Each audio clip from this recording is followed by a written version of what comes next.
A lo largo de la vida se dan situaciones en las que no estamos a gusto, en las que no alcanzamos a ser felices.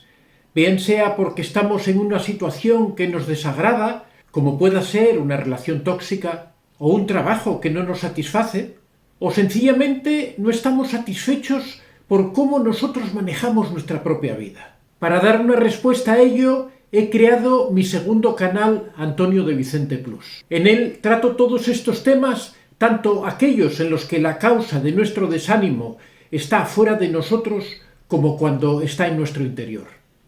Si sientes que tu vida no lleva el rumbo que desearías, te invito a visitar mi segundo canal, en donde podrás encontrar consejos y técnicas que te permitirán enfrentarte a esas circunstancias adversas de la vida. Aquí abajo, en la descripción del vídeo, te dejo el enlace para este segundo canal. Si te gusta su contenido, lo único que te pido es que te suscribas y actives la campanita para recibir notificaciones de nuevos vídeos. Con ello, estás ayudando a que el canal tenga más difusión y que el resultado de este trabajo que realizo con tanto cariño llegue a muchas más personas. Muchas gracias a todos. Ya sabéis de mi afición por la lectura y por rebuscar entre las innumerables publicaciones de Internet aquellas que puedan servir de ejemplo de aquello a lo que nos referimos en este canal. Hoy os traigo un texto supuestamente de un caso real que publica la revista digital Sentido, en el que se relata la historia de un matrimonio donde el marido es narcisista y cómo la esposa lucha por defenderse de él. Indudablemente en esta historia no están todos los elementos que definen un trastorno narcisista, pero como hemos dicho en otras ocasiones, no es necesario cumplir al 100% de los síntomas para poder diagnosticarlo como tal. En la medida en que se tengan más de estos síntomas, podremos decir que el grado de narcisismo es mayor. Si os parece bien, me podéis dejar en los comentarios vuestras opiniones al respecto. Ahora pasemos al relato. A él lo conocí hace más de 7 años en un trabajo. No fue amor a primera vista. De hecho, él insistió bastante para que saliéramos. Finalmente lo hice y todo sucedió muy rápido. Por primera vez me sentí comprendida. Esto lo digo porque muchos hombres les tienen miedo a las mujeres independientes. Él, por el contrario, decía admirar mi fuerza, mi sensualidad, lo sociable que soy y mi capacidad de trabajo, características que a otros los intimidan. Esto me enamoró, me hizo sentir segura. A este periodo, los psicólogos que trabajan con víctimas de personas narcisistas, perversas, lo llaman el bombeo de amor. Al no tener una personalidad definida, la persona lo escanea a uno, copia lo que a uno le gusta y termina por convertirse hasta en el amante soñado. A las 2 semanas de estar juntos, tuvimos nuestro primer problema. Descubrí que me había mentido respecto de una relación que mantenía cuando me había conocido. Logró hacerme olvidar que se me había mentido sin necesidad, pues apenas comenzábamos a salir. También me hizo creer que esa mujer era una loca obsesiva, calificativos que después se extendieron a otras mujeres de relaciones anteriores. Esta fue la primera manipulación a la que me sometió y desde ahí creó su dinámica que duró casi 7 años aprovechando mi empatía, lo que me llevaba a tratar siempre de entenderlo y de arreglar las cosas. Él se vino a vivir conmigo llevando a sus hijos a mi casa. Por supuesto, la madre de estos niños, como las demás mujeres, era presentada por él como una desequilibrada que todo lo que hacía era por venganza. Decidí entonces ayudarle a conseguir una abogada para regular su situación legal con ella y nos cambiamos a un apartamento donde tendríamos espacio para él y sus hijos. No tardó mucho tiempo para que volvieran los problemas. Un diciembre, él se fue a un almuerzo de trabajo y yo a la casa de un amigo. Mientras estuve donde mi amigo, él me llamó varias veces bajo los efectos del alcohol para hacerme escenas de celos, insultándome porque yo no quería ir a donde él estaba. Cuando llegué a la casa, había destruido su celular, golpeado paredes, desordenado todo y me confesó que había besado a una compañera de trabajo en medio de su borrachera. Yo me fui de la casa. Al día siguiente volví y otra vez la misma escena, lágrimas y súplicas. Yo me conmoví y accedí a continuar poniendo como condición que él fuera a terapia. Él no movió un dedo para buscar un terapeuta y fui yo quien finalmente lo hizo. Por ese entonces yo comencé a trabajar en un tema que me apasiona y que consumía la mayor parte de mi tiempo. Volvieron los celos y el control.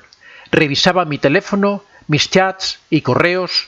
Todos los días había algún chantaje, pelea o presión para que me retirara del trabajo. Terminé por hacerlo, pero los celos, las escenas y el control continuaron. Mientras tanto, él retomó una carrera de posgrado con el apoyo económico que yo le di. Yo pagaba su maestría, asumía buena parte de sus gastos y puse a su disposición mi red de contactos que él ha sabido utilizar muy bien.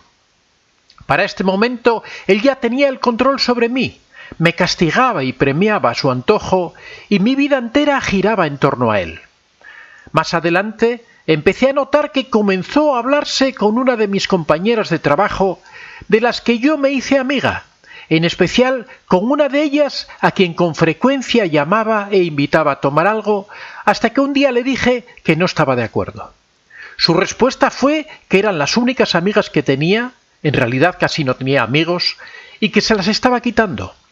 Teníamos una vida llena de altibajos, de alegrías efímeras y violencias, donde rompía puertas y le pegaba a las paredes o donde pasaba un día o más sin hablarme. Vivimos discusiones horribles que terminaban en llanto y yo sintiéndome culpable. Eran discusiones que me llenaban de una gran frustración al sentir que no había ningún intento de su parte por entender lo que sentía yo. De hecho, muchas veces me dejó llorando sola en la mesa de un restaurante o en la mitad de la calle. A pesar de esto, hablamos de casarnos. Íbamos los dos a terapia, cada uno por su parte, con la misma terapeuta, y se suponía que estábamos avanzando. En efecto, él dejó de celarme un poco y se concentró más en su trabajo, pero las discusiones seguían igual, cargadas de una fuerte violencia. Comencé a sentirme cansada, no me concentraba, empecé a aislarme y a tenerle miedo. También empecé a volverme celosa e insegura mientras él me repetía lo que hoy me dice, que yo soy una controladora y que me hago fantasías que nada tienen que ver con la realidad.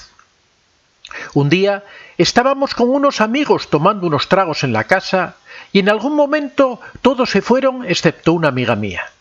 Yo me fui a dormir y él se quedó hablando con ella, la misma que antes invitaba a salir.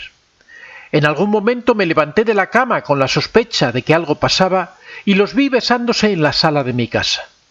Cuando le reclamé, se atrevió a decirme que yo no había visto nada. Después el mismo número, el llanto, el perdóname, el no sé qué me pasó. Otra vez yo lo perdono, vamos a terapia, seguimos, intentamos y esta vez nos casamos. Compramos una casa, salimos a los suburbios y comenzamos un proceso de adoptación de un o de una menor. Yo me sentía cansada por las largas jornadas de trabajo, un contrato de prestación de servicios que me exigía estar en el centro de la ciudad y muchas horas de clase en dos universidades distintas.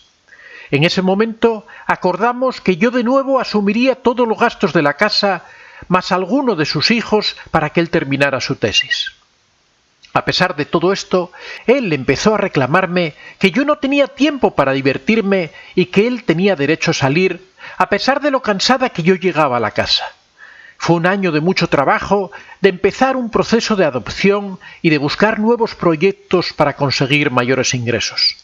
La dinámica de nuestra relación se convirtió en constantes reclamos de mi parte porque él no cumplía nuestros pactos y nunca pedía disculpas. Por el contrario, se ponía furioso e insistía en que yo me había vuelto una controladora. Una vez me dejó esperando en la casa de mi papá porque estaba tomando. Recuerdo que me dijo que no se le daba la gana de ir a cumplir nuestra cita, así que tuve que buscar cómo irme a la casa.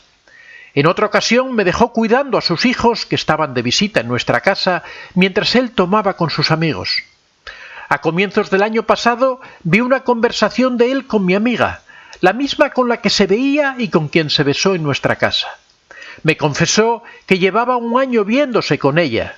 Es decir, que mientras yo tenía 3 trabajos para mantener la casa y pagar las cosas de sus hijos, él iba a encontrarse con ella.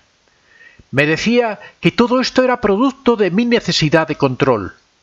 Cuando ya recibimos a nuestra hija tras el proceso de adopción, a pesar de que para mí todo ya se había venido abajo, sentí que debía salvar el matrimonio y la familia. Volvimos donde la terapeuta y comenzamos una de pareja y cada uno siguió con sus terapias aparte. En varias ocasiones le expresé a él y en terapia mi deseo de separarme. Ambos me dijeron que yo tenía ganas de golpear de vuelta, que mi dolor no me dejaba pensar, que debía atravesarlo primero y ahí decidir. Al inicio de nuestra nueva crisis, él había empezado un nuevo trabajo y parecía estar concentrado en nuestra familia. Una vez, se supone, cortó con esa relación paralela. Terminaba su trabajo y llegaba a casa a cuidar a la niña. Pero yo sentía un constante malestar que él atribuía a mi incapacidad de perdonarlo. Yo sabía que sí había algo de eso, pero también alguna cosa más. Al poco tiempo volvió a cambiar de trabajo a uno donde ya no tendría horario. Convinimos en que esto le daría más tiempo para repartirnos el cuidado de la niña y las tareas de la casa, pero eso jamás sucedió.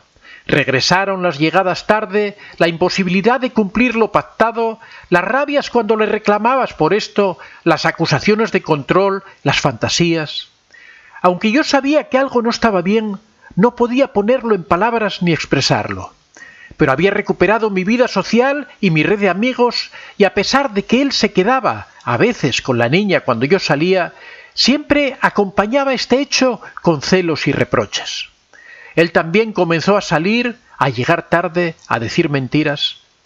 Yo empecé a llorar con frecuencia, a tener dificultad para concentrarme y a manejar altos niveles de ansiedad. No entendía qué pasaba, pero me sentía miserable porque no era capaz de perdonar ni de soltar. Fue entonces cuando empecé a expresar lo que sentía con mis amigas. Una de ellas me llevó a buscar la información que hoy siento que me salvó la vida. Busqué ayuda con una terapeuta que me recomendaron en violencia de género. El diagnóstico llevaba una relación de 7 años de violencia constante, solapada, sutil y muy dañina. Me había aplicado la técnica del gaslighting, luz de gas, haciéndome dudar de mis percepciones, haciéndome sentir que creaba fantasías producto de una inseguridad que él me había alimentado. No era un tema únicamente de infidelidad. La infidelidad era un eslabón más en esa cadena de maltrato que venía escalando. Mis ganas de llorar constantes eran producto de la depresión que estaba empezando y de los niveles de estrés que manejaba al cargar con culpas que no me correspondían. El maltrato psicológico existe. No es un invento de mujeres o de hombres caprichosas y consentidas. Es la manera sutil de ir socavando nuestra salud mental y de dejarnos en un encierro en donde nosotras mismas somos quienes ponemos esos ladrillos. Es difícil detectarlo y es difícil salir de él porque es imperceptible, como la gota que va derrumbando un muro durante años. Para quienes leen esto y se encuentran en una situación parecida, les digo que lo que sienten es real y que la angustia que experimentan no es fruto de sus fantasías.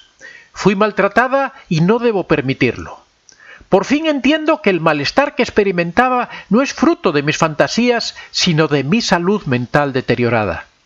Hoy escribo para recordar que puedo unir los puntos para observar una línea y unos hechos que no son aislados. Escribo para hacer memoria ahora que puedo. Escribo para que alguien más pueda despertar de esta horrible pesadilla. Hasta aquí llega la historia que nos cuenta Carolina, que es el seudónimo de esta mujer. No quiero añadir nada más. Contadme vuestros casos, ya que hacer visibles estas situaciones es el primer paso para hacerles frente. Soy Antonio de Vicente. Si te ha gustado este vídeo, puedes dar a like y si aún no estás suscrito, puedes hacerlo en la parte inferior. Si deseas hacer algún comentario o sugerir algún tema, puedes hacerlo en la casilla de los comentarios. Recuerda que este es un espacio abierto y que siempre son muy bien recibidos todas las experiencias que hayas tenido y todas las opiniones que tengas al respecto. Estaría encantado de que las compartieras con nosotros. Muchas gracias a todos y que seáis realmente muy felices.